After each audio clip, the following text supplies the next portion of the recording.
चलो, कक्षा 10वीं हिंदी पीरियड में स्वागत है। परमात्मा को सुरता करो। ओम शांति।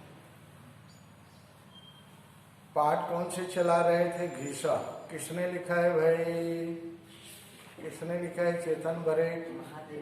महादेव वर्मा। अच्छा, महादेव वर्मा का कब पैदा, किस सन में पैदा हुए थे? अच्छा, कोई रचना का नाम बता दे। आदमी क्योंकि मेरा किसे कहा जाता है बताओ? महादेव। बढ़िया बढ़िया, तो जानेंगे, ऐसे जानना है। ठीक है, ये ऐसे छोटा छोटा प्रश्न पूछा जाता है, ठीक है ना। आज चलाएंगे, उसी का चला रहे थे घीसा। दूसरे इतवार को मैंने उसे सबसे पीछे अकेले को दुबक कर बैठे हुए देखा। लेखिका महोदय कह रही, उनका नाम पक्का पर गठन में विशेष सुडौल, मलिन कुछ, जिसमें दो पीली पर श्वेत आंखें जड़ी सी जान पड़ती थी। कस कर बंद किए हुए पतले होठों की दृढ़ता, सिर पर खड़े हुए छोटे छोटे रुखे बालों की उग्रता, उसके मुख की संकोच भरी कोमलता से विद्रोह कर रही थी।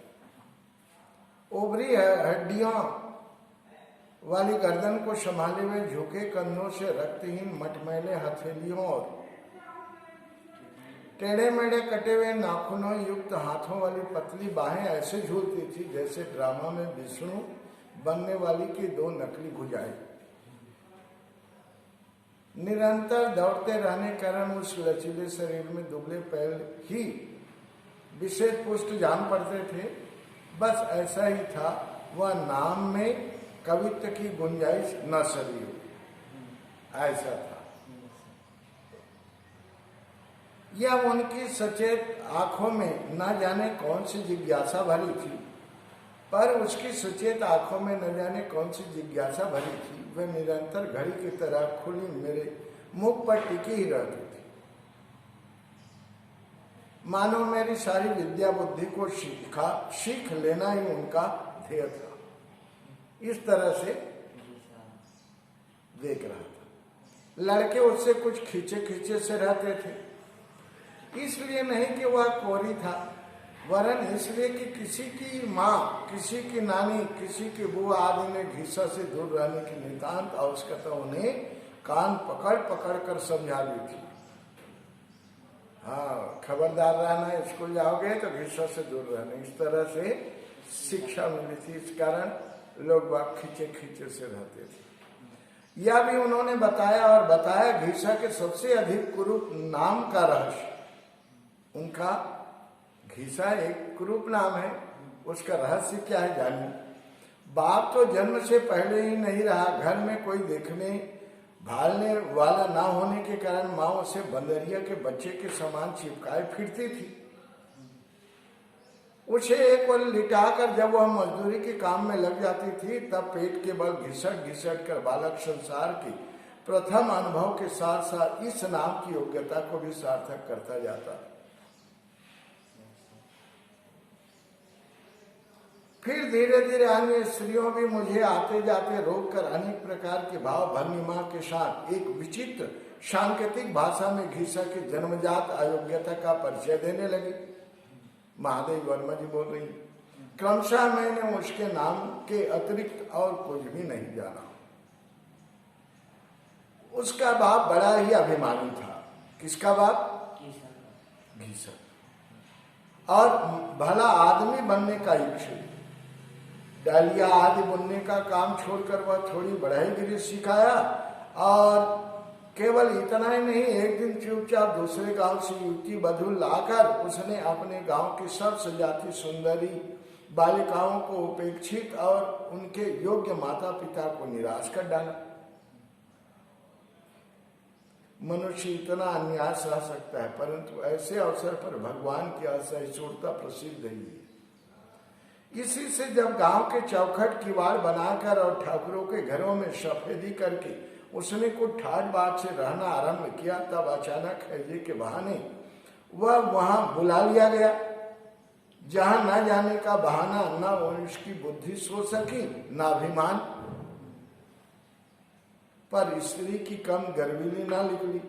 बिना स्वर ताल के आंसू गिराकर, बाल खोलकर, चूड़ियां फोड़कर और बिना किनारी की धोती पहनकर जब उसने बड़े घर की विधवा का श्वान भरना आरंभ किया, तब तो सारा समाज क्षोभ के समुद्र में डूबने उतराने लगा। उस पर घीसा बाप के मरने के बाद हुआ है, घीसा की मां की बात,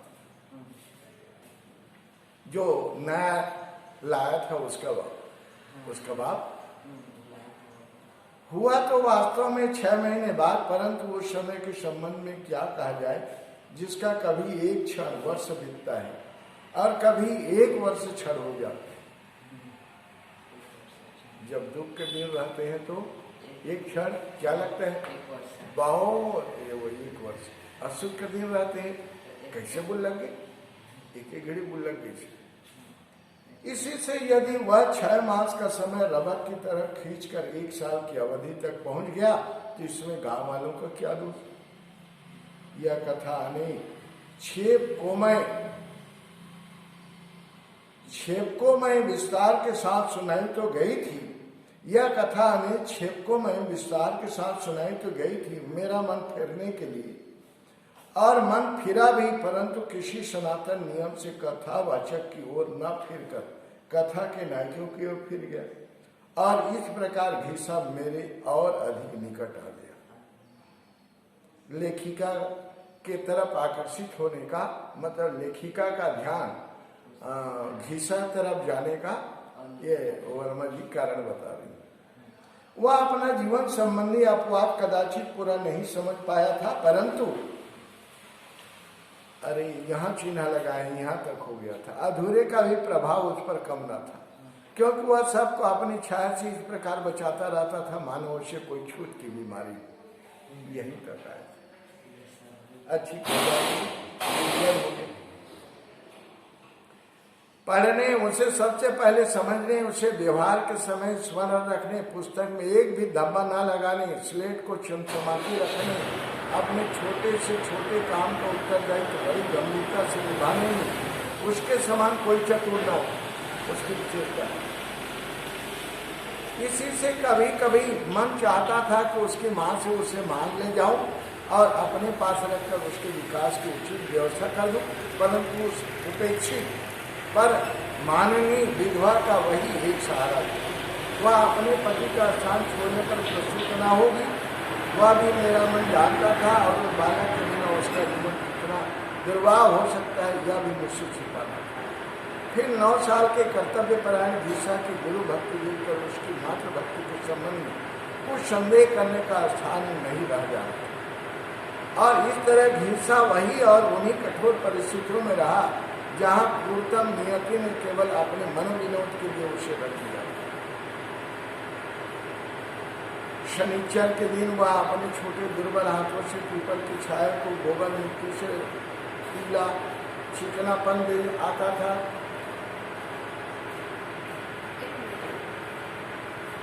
परमात्मा को याद करो।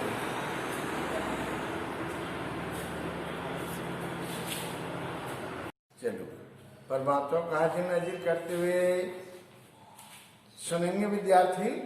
शनिचर के दिन वह अपने छोटे दुर्बल हाथों से पीपल की छाया को गोबर मिट्टी से पीला चिकनापन दे आता था।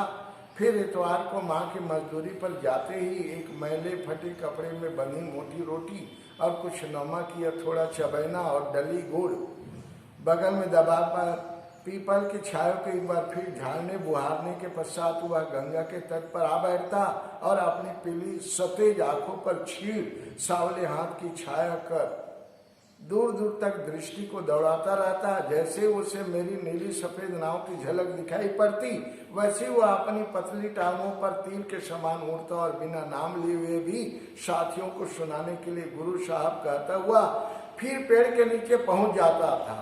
न जाने कितनी बार दोहराए तिहराए हुए कार्यक्रम की एक अंतिम आवृत्ति आवश्यक हो उठती। पेड़ की नीची डाल पर रखी हुई मेरी शीतल पाटी उतार कर बार बार झाड़ पोंछ कर बिछाई जाती। कभी काम न आने वाली सूखी स्याही से क्याली कच्चे कांच की दीवार, टूटे नीम और उखड़े हुए रंग वाले भूरे हरे कलम के साथ पेड़ के कोटर से निकालकर यथास्थान रख दी जाती और तब इस विचित्र पाठशाला का विचित्र मंत्री और निराला विद्यार्थी कुछ आगे बढ़कर मेरे सप्रणाम स्वागत के लिए प्रस्तुत हो जाता। ऐसे विचित्र पाठशाला था। अब अभी आप तो चेयर डेस्क में बैठ रहे, बढ़िया पक्का का बिल्डिंग बैठ रही, पंखा लगा हुआ है। आगे तब की बात है, अपने जमाने की बात लिखी है। महीनों में 4 दिन ही मैं वहां पहुंच सकती थी। कभी कभी काम की अधिकता से आधे छुट्टी का दिन और भी निकल जाता था, पर उस थोड़े से समय और इन्हें गिने दिनों में मुझे उस बालक के हृदय का जैसे परिचय मिला, वह चित्र के एल्बम के समान निरंतर नवीन सा लगता है। मुझे आज भी वह दिन नहीं भूलता जब मैंने बिना कपड़ों का प्रबंध किए हुए ही उन बेचारों को सफाई का महत्व समझाते समझाते थका डालने की मूर्खता की। उनके पास कपड़ा ही नहीं था और सफाई का महत्व समझा रहे थे।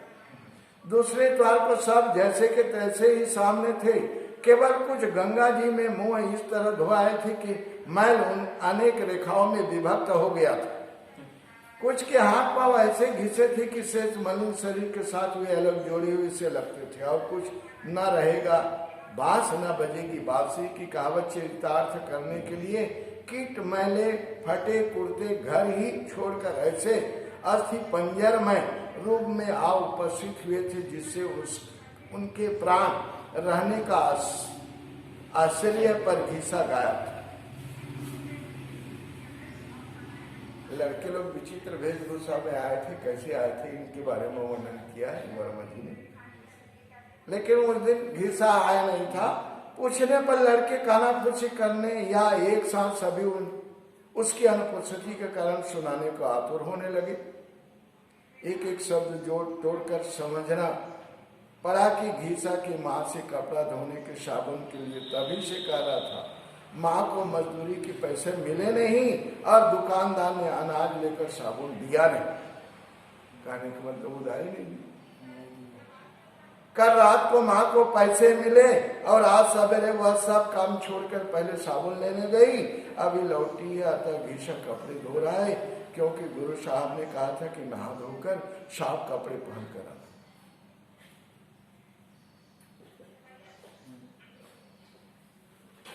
और अभागे के पास कपड़े ही क्या थे, किसी दयावती का दिया हुआ एक पुराना कुर्ता जिसकी एक आस्तीन आधी थी और एक अंगोछा जैसे फटा टुकड़ा।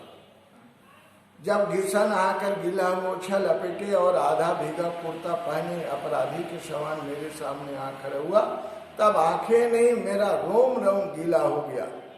महादेव वर्मा जी बोलती। उस समय समझ में आया कि द्रोणाचार्य ने अपने भील शिष्य से अंगूठा कैसे कटवा दिया था। एक दिन न जाने क्या सोचकर मैं उन विद्यार्थियों के लिए 5-6 से जलेबियां ले गई, पर कुछ तोलने वाले की सफाई से, कुछ तोलवाने वाले की समझदारी से और कुछ वहां की छीना झपटी के कारण प्रत्येक को 5 से अधिक न मिल सकी। एक कहता था मुझे कम मिली, दूसरे ने बताया मेरी अमुक ने छीन ली, तीसरे को घर में सोते हुए छोटे भाई के लिए चाहिए, चौथे को कुछ और की याद आ गई। पर इस कोलाहल में अपने हिस्से की जलेबियां लेकर घिसा कहाँ खिसक गया या कोई नहीं जान सका। उसका कोई कंप्लेन नहीं, जो मिला उसको लेकर के चला गया। एक नटखट अपने साथी से कह रहा था, सार एक ठो पिलवा पाले है, ओही के देह भर गा हो ही, पर मेरी दृष्टि से संकुचित होकर चुप रह गया। और तब तक घिसा लौटा ही उसका सब हिसाब ठीक था। जरखई वाले छन्ने में 2 जलेबियां लपेट कर वह माई के लिए छप्पर में खास आया। ये उसने अपने पाले हुए बिना माँ के कुत्ते के पिल्ले को खिला दी और 2 स्वयं खा ली। और चाहिए पूछने पर उसकी संकोच भरी आंखें झुक गई और कुछ हिले। पता चला कि पिल्ले को उससे कम मिली है, दे तो गुरु साहब पिल्ले को ही एक और दे दी। और होली के पहले की एक घटना तो मेरी स्मृति में ऐसे गहरे रंगों से अंकित है जिसका भूल सकना सहज नहीं। उन दिनों हिंदू मुस्लिम वैमनस्य धीरे धीरे बढ़ रहा था और किसी दिन उसके चरम सीमा तक पहुंच जाने की पूर्ण संभावना थी। घीसा 2 सप्ताह से ज्वर से पड़ा था। दवा में मैं भिजवा देती थी, परंतु देखभाल का कोई ठीक प्रबंध न हो पाता था। 2-4 दिन उसकी माँ स्वयं बैठी रही, फिर एक अंधी बुढ़िया को बैठा कर काम पर जाने लगी। इतवार की सांझ को मैं बच्चों को विदा दे घीसा को देखने चली, परंतु पीपल के 50 गज दूर पहुंचते पहुंचते उसी को डगमगाते पैरों से गिरते पड़ते अपनी ओर आते देख मेरा मन द्विगुन हो उठा।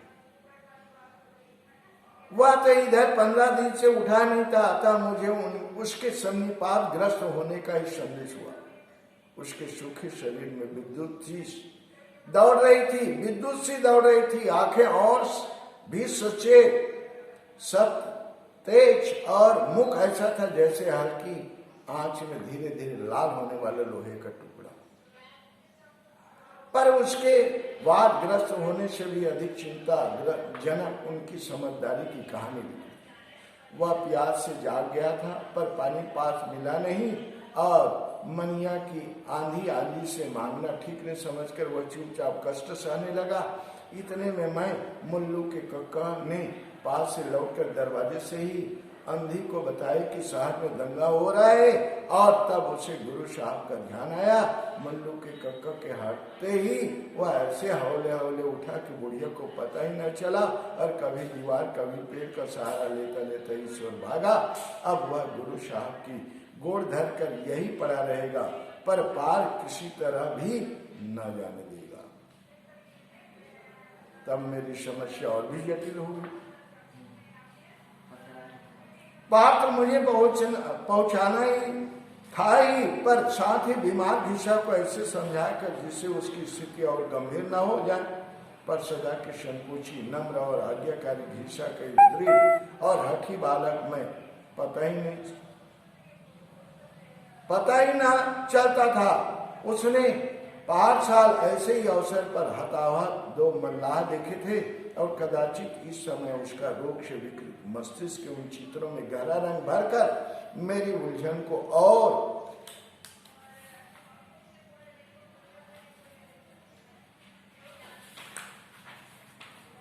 उलझा रहा था। पर उसे समझाने का प्रयत्न करते करते अचानक ही मैंने एक ऐसा तार छू दिया जिसका स्वर मेरे लिए भी नया था। यह सुनते ही मेरे पास रेल में बैठकर दूर दूर से आए हुए बहुत से विद्यार्थी हैं, जो अपनी माँ के पास साल भर में एक बार ही पहुंच पाते हैं, और जो मेरे न जाने से अकेले घबरा जाएंगे। घीसा का सारा हट, सारा विरोध ऐसे भाग गया जैसे वह कभी था ही नहीं। और तब घीसा के सामने समान तर्क की क्षमता किसमें थी, जो शांत को अपनी माई के पास नहीं जा सकती।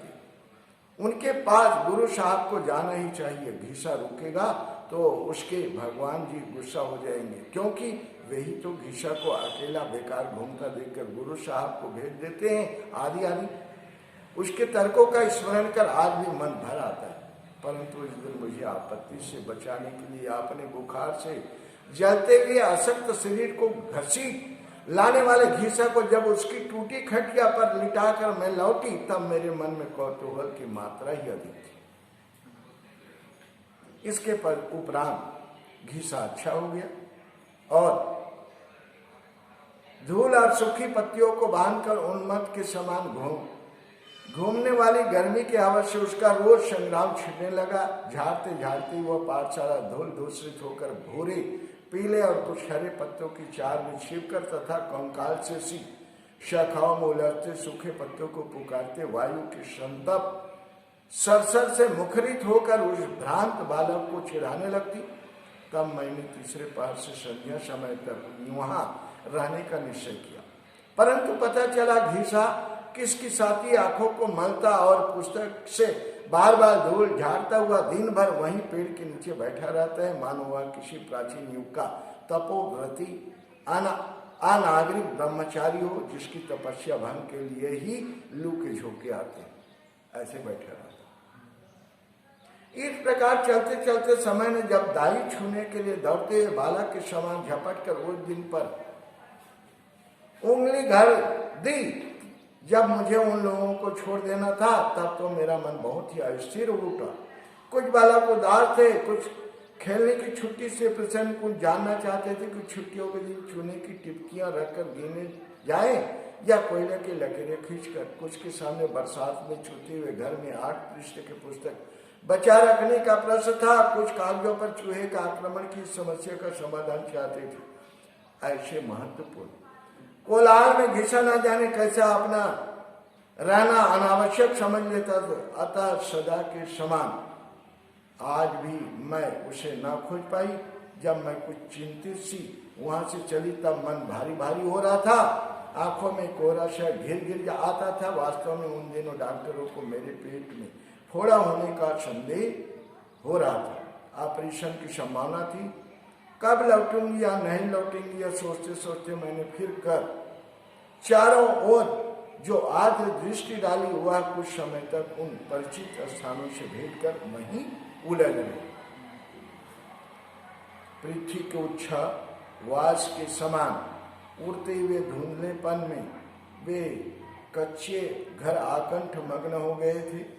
केवल पुष के मटमैले और खप रैले के कथई और काली छप्पर वर्षा में बड़ी गंगा की मिट्टी जैसे जन्म पुरानी नावों के समान जान पड़ते थे। कछार की बालों में दूर तक फैले तरबूज और खरबूज के खेत अपने शिरके और पुष्प के टिट्टियों और रखवाली के लिए बनी पर्ण कुटियों के कारण जन्म बसे किसी आदिम द्वीप का स्मरण दिलाते थे। उनमें 1-2 दिए जल चुके थे। तब मैंने दूर पर एक छोटा सा काला धब्बा आगे बढ़ते देखा। वह घिसा ही होगा, या मैंने दूर से ही जान लिया। आज गुरु साहब को उसे विदा लेना है, विदा देना है। यह उनका नन्हा हृदय अपनी पूरी संवेदना शक्ति से जान रहा था, इसमें संदेह नहीं था। परंतु उस उपेक्षित बालक के मन में मेरे लिए कितनी सरल ममता और मेरे विछोह की कितनी गहरी व्यथा हो सकती है, यह जानना मेरे लिए शेष था। निकट आने पर देखा कि वो धूमिल गोधूली में बादामी कागज पर काली चित्र के समान लगने वाले नंगे बदन घिसा एक बड़ा तरबूज दोनों हाथों में संभाले था, जिसमें बीच के कटे भाग में से भीतर को ईर्षद लक्ष्य ललाई चारों ओर के गहरे हरेपन में कुछ खिले हुए बंद गुलाबी फूल जैसी जान पड़ती थी। घीसा के पास ना पैसा था ना खेत, तब क्या उसे चुरा लाया है? मन का संदेह बाहर आया ही, और तब मैंने जाना कि जीवन का खरा सोना छिपाने के लिए उस मलिन शरीर को बनाने वाला ईश्वर और बूढ़े आदमी से भिन्न नहीं, जो अपनी सोने की मोहर को कच्ची मिट्टी के दीवार में रखकर निश्चिंत हो जाता है। घीसा गुरु साहब से झूठ बोलना भगवान जी से झूठ बोलना समझता है। वह तरबूज कई दिन पहले देख आया था। माई की लौटने में जाने क्यों देर हो गई, तब उसे अकेले ही खेत पर जाना पड़ा। वहाँ खेत वालों का लड़का था जिसकी उसके नए कुर्ते पर बहुत दिन से नजर थी। प्राय सुना कर कहता रहता था कि जिनकी भूख जूठी पत्थर से बुझ सकती है, उसके लिए परोसा लगाने वाले पागल होते हैं। उसने कहा पैसा नहीं है तो कुर्ता दे जाओ, और घिसा तरबूज ना लेता तो कल उसका क्या करता। उससे कुर्ता दे आया, पर गुरु साहब को चिंता करने की आवश्यकता नहीं, क्योंकि गर्मी में वह कुर्ता पहनता है नहीं, और ना और जाने आने के लिए पुराना ठीक रहेगा। तरबूज सफेद ना हो इसलिए कटवाना पड़ा। मीठा है या नहीं यह देखने के लिए उंगली से कुछ निकाल भी लेना पड़ा। ये सब किया। गुरु साहब ना ले तो घिसा रात भर रोएगा, छुट्टी भर रोएगा। ले जाए तो वह रोज नहा धोकर पेड़ के नीचे पड़ा हुआ पाठ दोहराता रहेगा, और छुट्टी के बाद पूरी की पट्टी पर लिखकर दिखा सकेगा। और तब अपने स्नेह में प्रगल्भ उस बालक के सिर पर हाथ रखकर मैं भावातिरेक से ही निश्चल हो रही। उस तट पर किसी गुरु को किसी शिष्य से कभी ऐसी दक्षिणा मिली होगी ऐसा मुझे विश्वास नहीं, परंतु उस दक्षिणा के सामने संसार के अब तक सारे आदान प्रदान फीके जाने पड़े। भाव होता है, वस्तु बहुत बड़ी चीज नहीं होती है, देने वाले का क्या भाव है, ये सबसे बड़ी चीज कहने का। फिर घिसा कहे सुख का विशेष प्रबंध कर मैं बाहर चली गई और लौटते लौटते कई महीने लग गए। इस बीच में उसका कोई समाचार ना मिलना ही संभव था। जब फिर उस ओर जाने का मुझे अवकाश मिल सका, तब घीसर को उसके भगवान जी ने सदा के लिए पढ़ने से अवकाश दे दिया था। आज वह कहानी दोहराने की मुझ में शक्ति नहीं है, पर संभव है आज के कल और कल के कुछ दिनों के मास और मास के वर्ष बन जाने पर मैं दार्शनिक के समान धीर भाव से उस छोटे जीवन का उपेक्षित अंत बता सकूंगी। अभी मेरे लिए इतना ही पर्याप्त है कि मैं अन्य मलिन मुखों में उसकी छाया ढूंढती हूँ। इस तरह से पाठ समाप्त हुई। परमात्मा को याद कीजिए।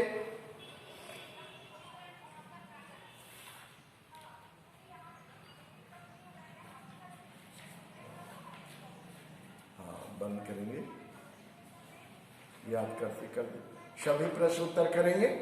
हाँ, पाठ से आगे भाषा के बारे में